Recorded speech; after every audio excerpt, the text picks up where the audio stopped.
Illinois, an ActonEnergy.com pregame show.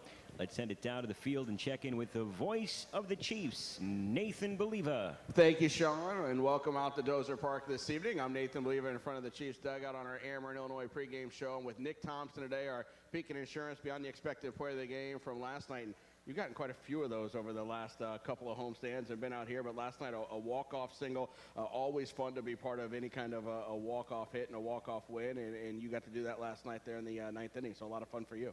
Yeah, definitely. I mean, ninth inning, trailing by, or actually tied, I guess, and 2 outs. It's really easy for us to cave in right there and just move on to the 10th, but had some quality at-bats there with Bader, 2-strike hit, and O'Keefe getting down 0-2, and then battling a walkout, and then just getting a hit there and scoring the winning run. Yeah, and then is it run towards the teammates, run away from the teammates? That pylon's coming on. What's the plan after you realize that you've delivered the game-winning hit? Yeah, my plan.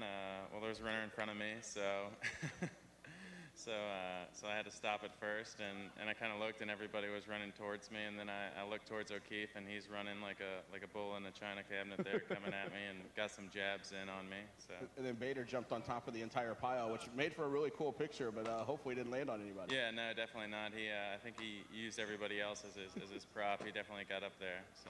Pretty cool. And also earlier in the game, you had a home run, and I know you and Alex De Leon have kind of been going back and forth, and the home run lead and the RBI lead. You tied them in RBI with the home run, took the lead later, and then you come in later on in the clubhouse, you talk a little trash, even though he had the night off?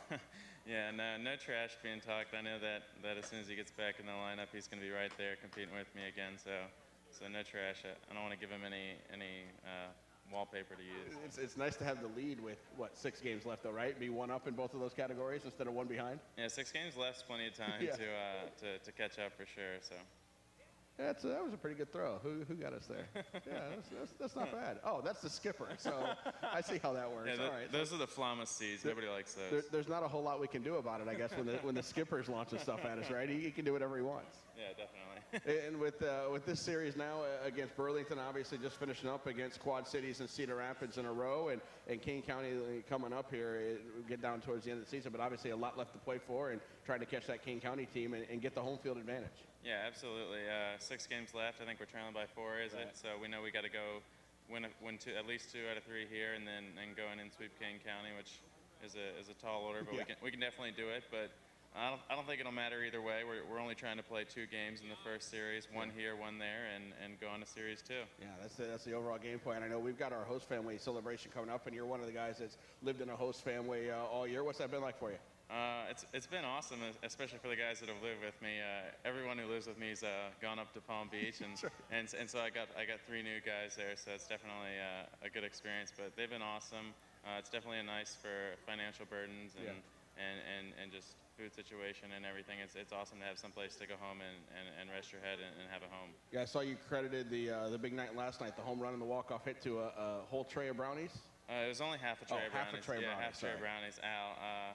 Yeah, she makes phenomenal desserts, so I think we had chocolate chip cookies last night. She's had blueberry muffins pretty much every night this week, so it's been a sugar-powered week. So you just don't tell Kevin about that, right? And just power down the brownies at home on your own? Yeah, well, we had our last weigh-in and fat test about a week ago. So now you're golden. Yeah, okay. Now you're good until spring training. Yeah, I got 5 more months until I need to be back in shape. That's right. You mentioned the financial burden, how it helps with that.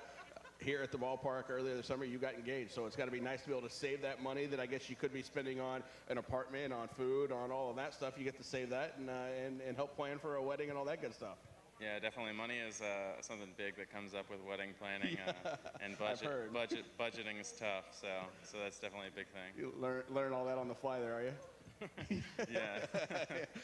we get ready for the off season here. I know you've got obviously that going on, but you got Instructs coming up too, and what's the plan there? Yeah, absolutely. So hopefully we're playing pretty late into the season. Missed the first week's Instructs for the championship series here, and then fly down and have 2 or 3 solid weeks of Instructs, and then head into the off season. There you go. That's a great plan. We're going to get this host family celebration going. I know you're a big part of that, so let's get ready for that. Thanks for joining me again. I appreciate it all the time this year. Nick Thompson is our Beacon Insurance Beyond the Expected Player of the Game from last night, getting the victory as we get ready for the host family celebration. Remind you, tomorrow against this Burlington team, $5 tickets again, $1 draft beers, $1 fountain sodas, and also $2 slices of pizza tomorrow for our final Thirsty Thursday.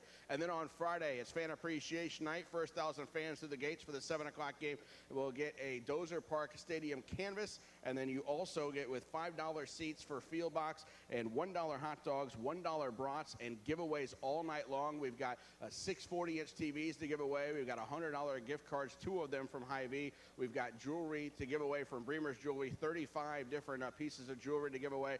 Cubs Cardinals tickets for next week, and all inclusive there. And also a bunch of different other gift certificates and post-game fireworks coming up on Friday. That's the rest of our homestand as we get ready to honor our host families. We thank you for coming out and spending your Wednesday with us here at Dozer Park.